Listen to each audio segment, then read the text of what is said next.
In Chilean Patagonia, an expanse of land covering 163,000 hectares has been transformed into a sanctuary for South American southern nature.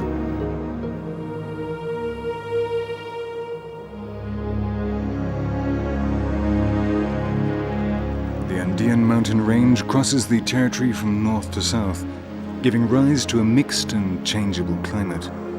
The peaks and westerly winds create considerable climatic differences between places located very close together. As a result, an unusual variety of plant formations proliferate with an associated fauna rich in species.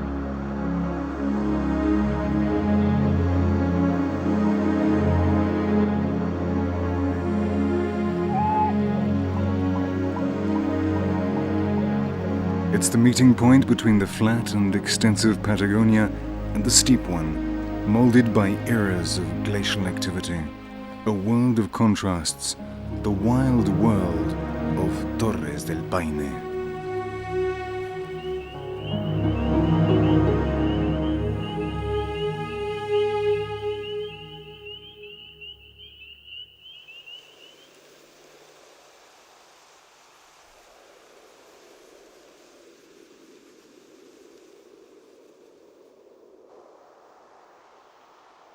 Located in the middle of the Andean range, the Paine massif lends its name to the national park.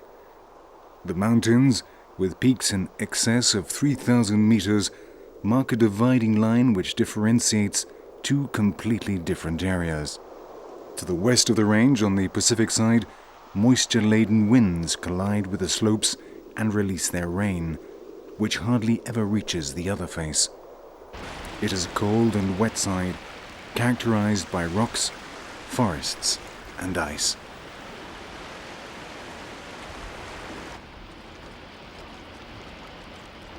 The entire relief of the Patagonian Andean range has a pronounced glacial character.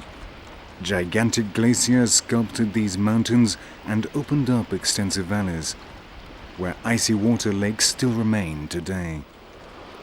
The present-day ice cap is only a small reminder of what it must have been at the beginning of the Quaternary, although it still covers an area of 23,000 square kilometers.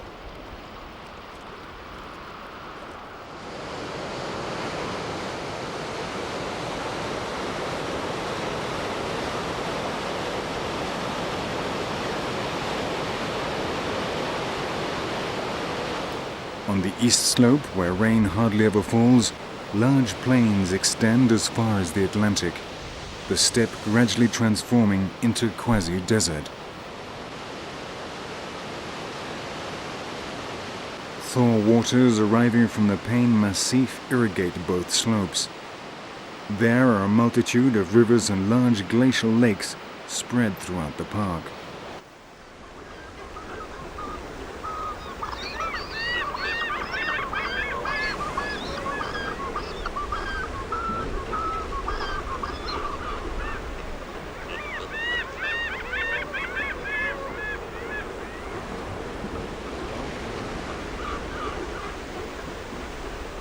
The proximity of the Pacific Ocean and the numerous lakes attract water birds from the Patagonian region, which form into noisy and abundant colonies. Falkland Islands and imperial cormorants, different species of seagulls, and a multitude of anatids feed and breed in the park's waters and its surroundings.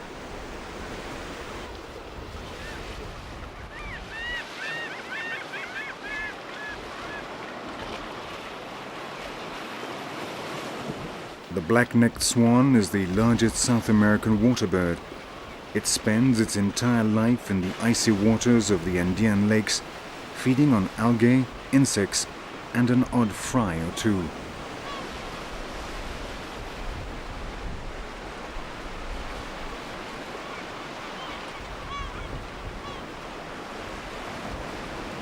From the Huasco Valley and Atacama to Tierra del Fuego, the black-necked swan is to be found throughout the southern cone of America, seeking lakes located close to the sea.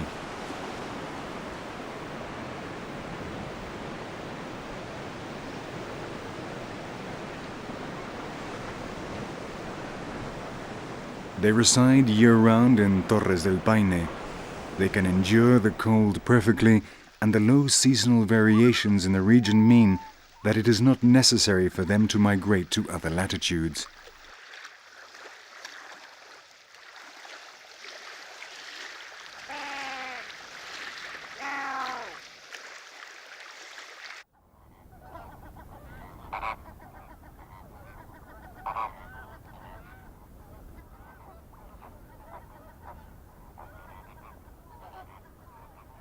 The park also has a number of saltwater lakes where small invertebrates proliferate, which attract the water birds. Chilean and Andean flamingos enjoy these saltpeter pools on the high plateau for feeding, filtering the minute shrimps and brine shrimp that live in the water through their beaks.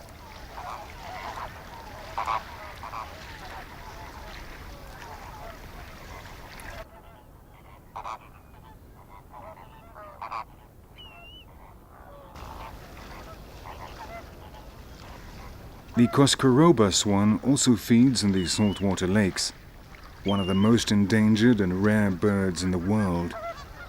The latest statistics indicate a population of 400 birds throughout Chile, which renders the Coscaroba swan, together with the Chilean deer and the puma, one of the park's rarities.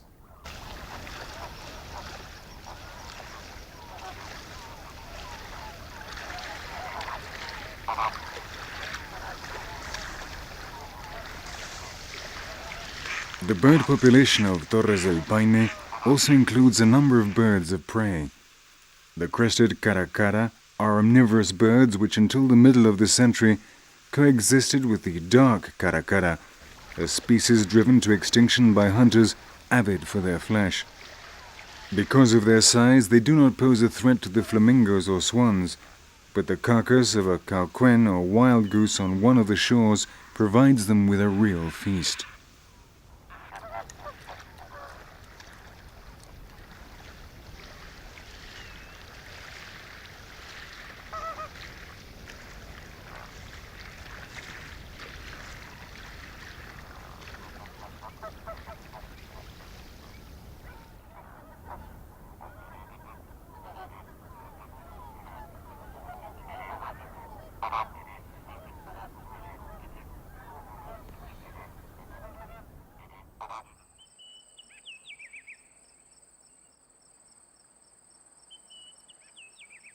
The park's most interesting plant formation is the Magellanic deciduous forest.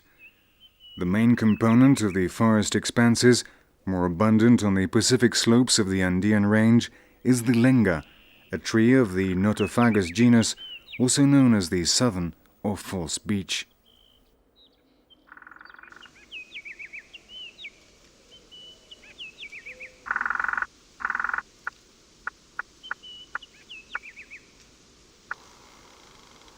The lenga give shelter to and feed birds such as the caturra, a small parrot, whose habitat extends as far as the Tierra del Fuego, transforming it into the most southern representative of an eminently tropical family of birds.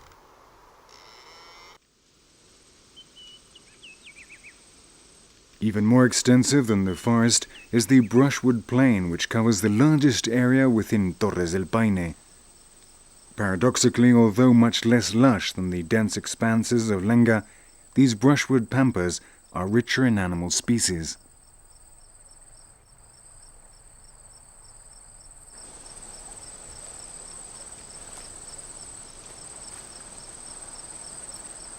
The brushwood is the habitat of Darwin's rare, or petizo as it is known in Chile.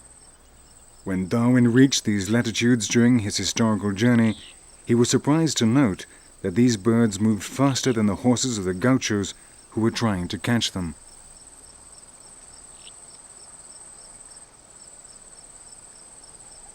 The rare's powerful legs enable it to reach incredible speeds, but the price of this evolutionary development of such powerful bones and muscles has been the loss of its ability to fly, as is the case with its cousin the emu, the cassowary, and the more familiar ostrich.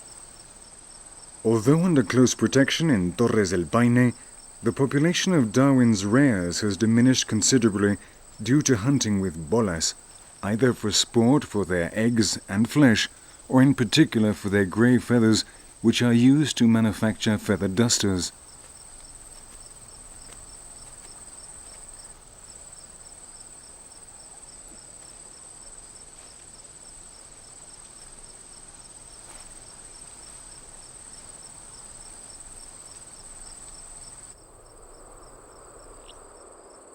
The masses of brushland underwent serious changes at the hands of the settlers who tried to clear it and transform the area into pastureland. But when the national park was created, the brushlands recovered, as did the associated fauna.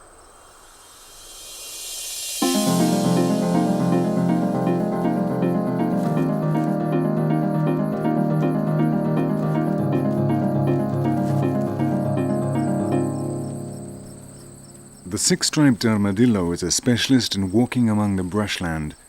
Its armored body enables it to open a path through the densest thickets and acts as a defense against predators.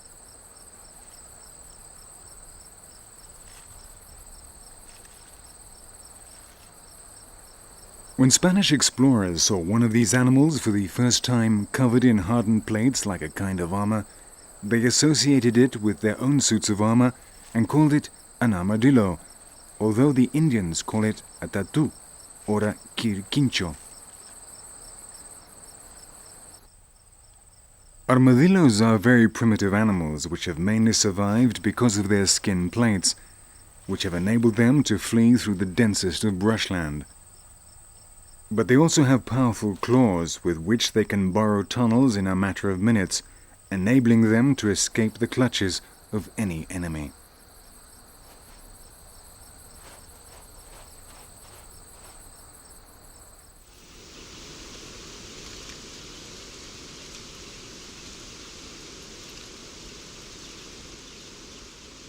Although the variety and number of prey in Torres del Paine would lead you to think otherwise, there are very few carnivores here.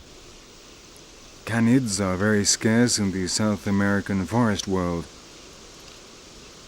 However, two types of fox are to be found here, about which almost nothing is known in terms of their habits and biology. The red fox, which inhabits the high plateau up to an altitude of 4,000 meters, and this, the grey fox, which lives in the Patagonian savanna and desert.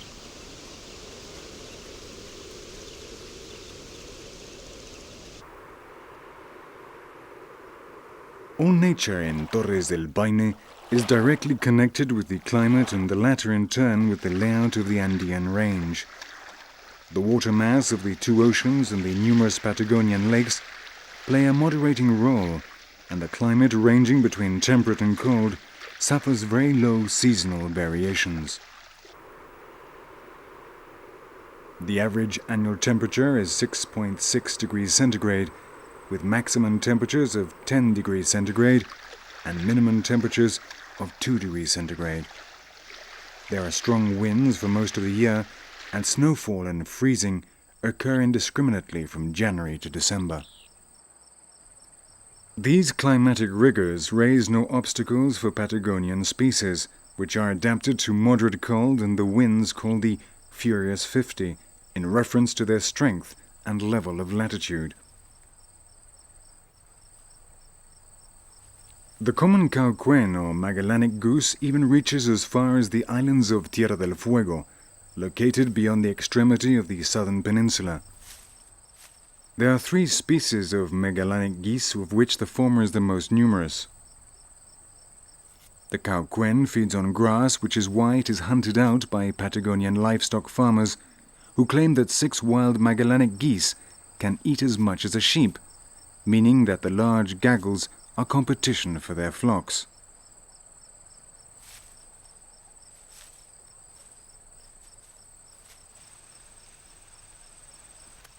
Fortunately, they are protected in the park, and only the red fox, certain birds of prey, and on rare occasions the puma can pose a threat.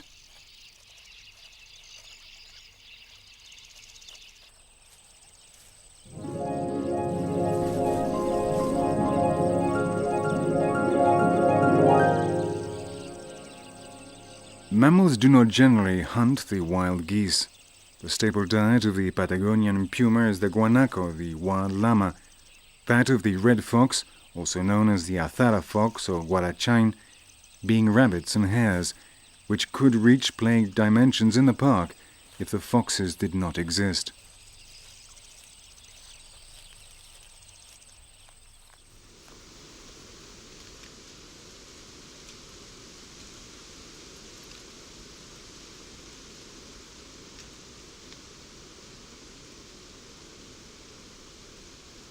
The park's most typical image are the peaks of the Paine massif, from which it gets its name.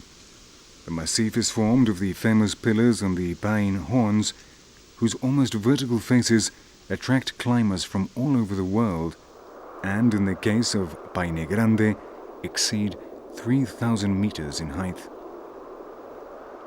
However, if the representative image are the sheer pillars, the park's emblem is an animal closely associated with the footlands of the massif.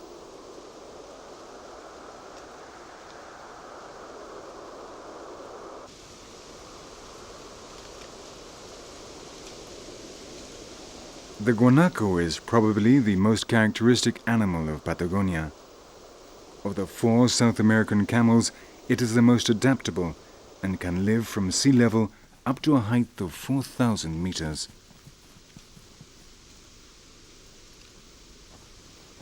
The relation between indigenous South American Indians and the camels dates back at least 4,500 years. It was a unilateral, close dependency, which is why the guanaco became a totemic animal. Until the first half of this century, guanacos were indispensable to the survival of the Patagonian Indians, who obtained flesh for eating, wool for clothing, and fibers for sewing.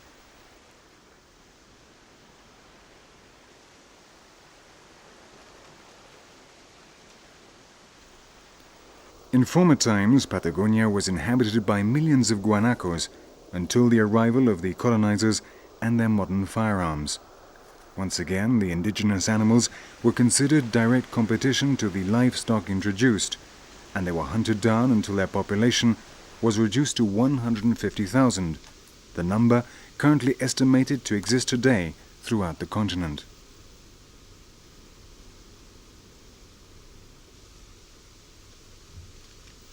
There is a stable population of them in Torres del Paine. The young males congregate in herds of approximately 30 until the age of 5, when they reach sexual maturity.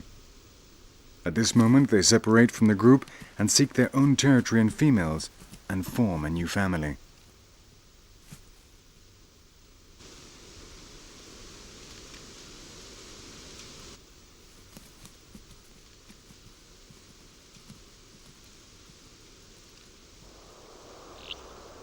The guanaco herds divide the Torres del Paine brushland and pre-desert into marked territorial areas.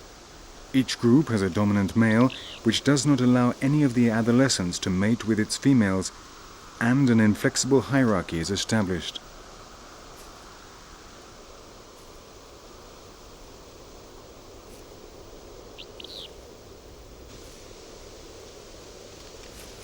In the mating season, these dominant males have to reaffirm their position in face of new candidates, and there are frequent chases, biting, and spitting of gastric juices and partially digested matter.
In the same way as the Patagonians admired the guanaco, the Incas worshipped the condor like a god. For them, it was the lord of the Andes, a mythological animal which inspired them with respect and veneration.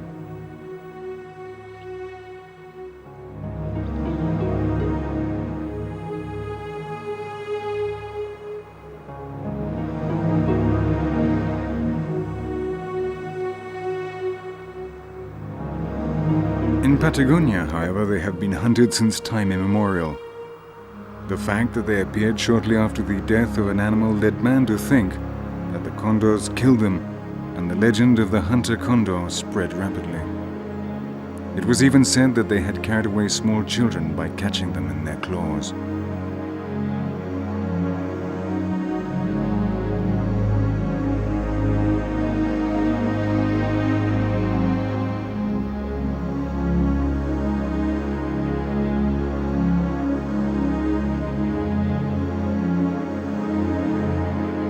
However, despite its menacing appearance, the condor is an animal incapable of killing large animals.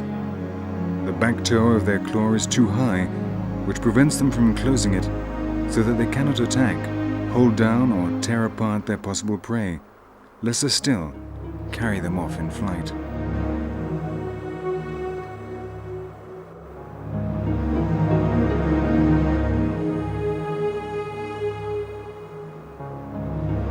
The Andean condor is the largest bird of prey in the world and the largest flying bird. With a span of almost 4 meters and weighing up to 12 kilos, this majestic flyer requires air currents in order to fly. Its enormous muscles only allow it to make 30 consecutive wing movements before falling in exhaustion, which is why they are generally to be seen planing in circles until reaching heights of over 6,000 meters.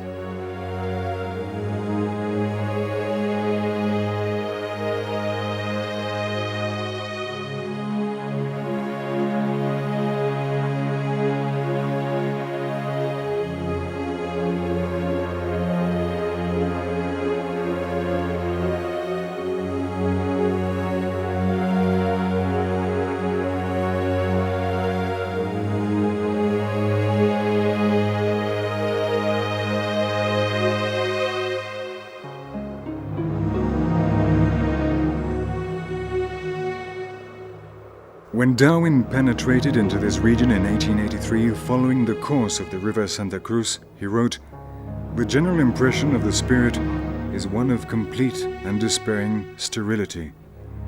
A few days later, however, he was able to contemplate the snow-capped peaks of the Andes and felt recompensed for all his efforts. This is Patagonia, austere yet full of surprises, with a bitter climate and tortured landscapes, but with extraordinary nature. In April 1978, the Torres del Paine National Park joined the network of UNESCO Biosphere Reserves. This came in recognition for its enormous importance within the network of South American nature reserves and as a guarantee for the preservation of the ecosystems and species of this isolated and wild corner of Chilean Patagonia.